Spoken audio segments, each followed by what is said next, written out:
মনোনয়নপত্র উত্তোলন এবং জমাদানের সময় আপনি কোনো ধরনের স্লোগান বা দিয়ে যেতে পারবেন না, 5 জনের অধিক মানুষের নিয়ে যেতে পারবেন। এটা মানে কি সময় মানে কি যখন সারা রাত থেকে জিনিসটা আদান প্রদান হচ্ছে ওই সময়, নাকি তার আগে হলে নমুনা করে রাখতে পর্যন্ত? নির্বাচন কমিশন ব্যাখ্যা দিয়েছেন শামীমের পক্ষে। তো তার মানে এই নির্বাচন কমিশন নিরপেক্ষ না, তারা তাদের নিরপেক্ষতা হারিয়েছেন এবং তারা একটা পক্ষের পক্ষে অবস্থান করছেন ওই সময়টা।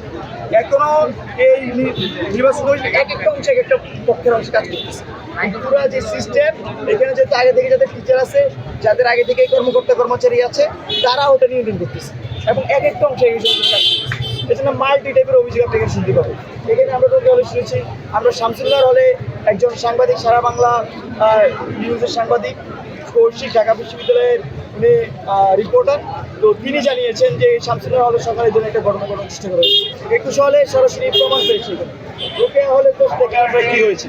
তো এটা শিক্ষার্থীর মনে একটা সংখ্যা তৈরি করছে যে ইলেকট্রিক ইঞ্জিনিয়ারিং নিয়ে যে সংখ্যার কথা আমরা সপ্তাহখানেক আগে ধরে বলে আসছিলাম। তো আমরা মনে করি ঢাকা বিশ্ববিদ্যালয়ের শিক্ষার্থীরা এরকম এই বিতর্কিত ডাকসু ডিজার্ভ করে না, সেই ক্ষেত্রে কি গ্রহণযোগ্য নিরপেক্ষ ডাকসু হওয়ার প্রয়োজন ছিল।